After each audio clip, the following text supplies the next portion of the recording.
বাড়ির পানির ট্যাঙ্কিটা অনেকদিন পরিষ্কার করা হয়নি, তো ট্যাপে অনেকটাই ময়লা আসতেছিল। তাই নিজেই নেমে পড়লাম ট্যাঙ্কিটা পরিষ্কার করার জন্য। তো উপরে দেখি গিয়ে যে ভিতরে ময়লা একটা স্তূপ পড়ে গেছে, আর অনেকটা ময়লা ভিতরে একেবারে জমে জমে আছে। তো একা একা কি করব, পানিগুলো বের করে দিলাম, বের করে দিয়ে এই টাঙ্কিটা নিচে নামালাম আর কি। উপর থেকে পরিষ্কার করা অনেক কষ্ট, তাই টাঙ্কিটা নিচে নামিয়ে এই যে দেখুন কি পরিমাণ ময়লা ভিতরে জমে গেছে একেবারে। তো এই যে ময়লা পানিতে যেগুলো বের হয়েছে দেখুন কি ধরনের ময়লা, একেবারে কালো কালো। আর এই ময়লাগুলোই ট্যাপের সাথে যেতেছিল। তো এখানে টাইলস পরিষ্কার করার জন্য যে অ্যাসিড আর কি ওইটা ব্যবহার করা হয়েছে, আর সোটা দেওয়া হয়েছিল।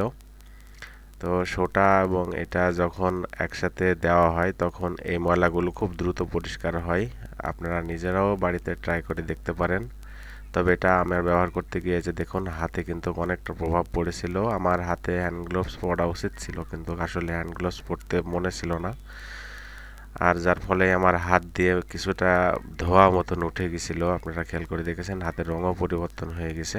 তো এটা দেওয়ার পরে যে ময়লাটা ওটা পরিষ্কার করে ফেলে দিয়ে একটু ঘষে মুছে ধুয়ে দিলেই কিন্তু নিট অ্যান্ড ক্লিন হয়ে যাবে। আজকে ভিডিওটা পর্যন্তই, আল্লাহ হাফেজ।